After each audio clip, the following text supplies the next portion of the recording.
අපි මේ වැඩසටහනේදී ගොවි ජනපද ව්‍යාපාර හා මහවැලි යෝජනා ක්‍රමයේ ස්ථාන කීපයක් ලකුණු කරන්න මහන්සි ගනිමු. ගොවි ජනපද ව්‍යාපාර 1931 දී ඩී.එස්. සේනානායක මහත්මයා විසින් ආරම්භ කරන ලද කෘෂිකාර්මික ව්‍යාපාරයක්. එතනදී මුලදී ගොවි ජනපද ව්‍යාපාර කීපයක් ආරම්භ කරා. මිනිපේ ව්‍යාපාරය, පරාක්‍රම සමුද්‍රයේ ව්‍යාපාරය, ඒ වගේම රිදී බැඳී ඇල ව්‍යාපාරය, කාගම මින්නේරිය ව්‍යාපාරය, ඒ සියල්ලම නිදහස ලැබීමට පෙර ඇති කරපු ගොවි ජනපද ව්‍යාපාර. නිදහස ලැබුවාට පසු ව්‍යාපාර මේ තියෙන්නේ මෙතන ඉරණමඩුව, ගල්ඔය ව්‍යාපාරය, ඒ වගේම කන්තලේ ව්‍යාපාරය, ඊළඟට ගිරිතලේ ව්‍යාපාරය, සොරබර වැව ව්‍යාපාරය. මේවා ඔක්කොම 15ක් පමණ නිදහසෙන් පසු ඇති කරු ව්‍යාපාර. අපි ඔන්න ඔයින් කීපයක් අඳුරගත්තාම අපිට ඒ ඇති. ඒ අනුව රිදී බැඳී ඇල, පරාක්‍රම සමුද්‍රය, ගිරිතලේ, ඒ ව්‍යාපාර ඒවා ඔක්කොම අපිට අවශ්‍ය වෙනවා. ඒ ටික ලකුණු කරලා ගත්තාම ඇති. ඊළඟට අපි බලමු මහවැලි යෝජනා ක්‍රමය හා සම්බන්ධ ස්ථාන. මහවැලි යෝජනා ක්‍රම ක්‍රියාත්මක කළේ අවුරුදු 30කින් නිම කිරීමට අධියර 3ක් යටතේ. ඒ යටතේ පළමුවෙම මෙන්න මේ පොල්ගොල්ල මහවැලි ගඟ පොල්ගොල්ලෙන් වේල්ලක් බැඳලා හැරවුමක් ඇති කරා. එතනින් මේ තියෙන්නේ උමග. අතපුන් 9මාරක උමගකින් මෙන්න මේ අබන් ගඟට ජලය සැපෙවුවා. මේ සුදු ගඟ මේ ප්‍රධාන අත්ත. සුදු ගඟ ඔස්සේ ජලය බැහැගෙන ගියේ. මෙතන මේ උකුවැල විදුලි බලාගාරයක් තියෙනවා. ඒ ජලය ගින්නොත්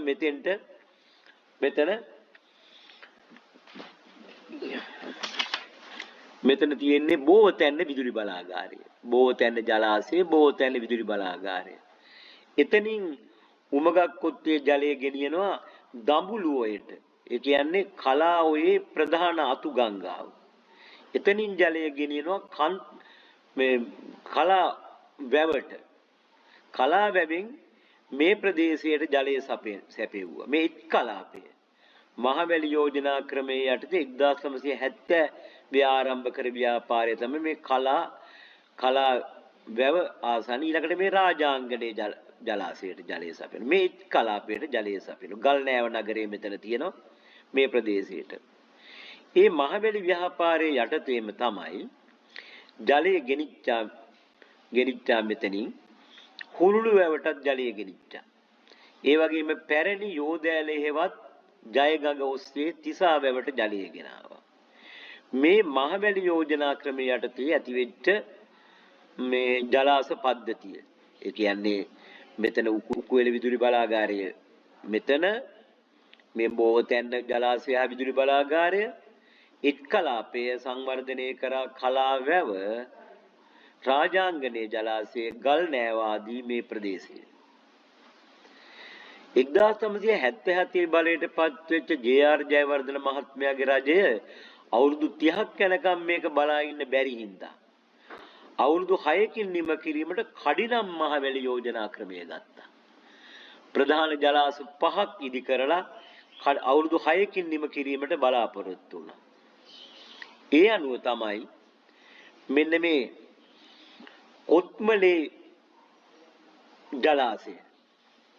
කොත්මලේ ජලාශයේ අටභාගයේ භූගත විදුලි බලාගාරයක් තියෙනවා.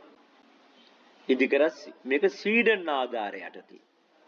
ඊළඟට මේ තියෙන්නේ වික්ටෝරියා ජලාශය. බ්‍රිතාන්‍ය රජයේ යටතේ දිත්ත ආරුක්කු සහිත වේල්ලක් බැඳලා මේ ජලාශය විදුලි බලාගාරයක් තිබෙනවා. ඊළඟට රන්දෙනිගල විදුලි බලාගාරය. රන්දෙනිගල. මේ රන්ටැබේ විදුලි බලාගාරය.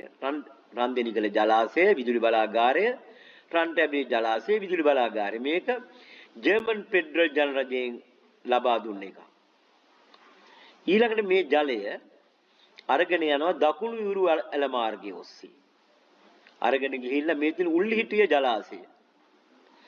අපේ ශ්‍රී ලංකාවේ ඉංජිනේරුවනි සකස් කරේ ලංකා රජයේ ධනය වැය කරලා මේ සී කලාපයට ජලය සැපෙව්වා. මෙතනින් තවත් උමගක් ඔස්සේ රත්කිඳ ජලාශයට ගිහිල්ලා මේ මාදුළුවේ හරස් කළා මාදුළුවේ ජලාශය ඉදි කරා. කැනඩා ආධාරය යටතේ. ඒ අනුව වික්ටෝරියා ජලාශය බ්‍රිතාන්‍ය ස්වීඩන් ආධාරය යටතේ කොත්මලේ ජර්මන් ෆෙඩරල් ජනරජයේ යටතේ රන්දෙනිගල රන්ටැඹේ ඊළඟට ශ්‍රී ලංකා රජයෙන්මයි උල්හිටිය ජලාශය මාදුරුවේ ජලාශය කැනඩා ආධාරිත බී කලාපයට ජලය සැපෙව්වා. මෙන්න මේ ටික අපට අවශ්‍ය වෙනවා මේ විභාග සඳහා අවශ්‍ය වෙන මහවැලි හා ගෝජලපද ව්‍යාපාර හා සම්බන්ධ ස්ථාන තමයි මේ ටික මතක තියාගත්තම මෙයින් එකක් හෝ කීපයක් එන්නට පුළුවන්.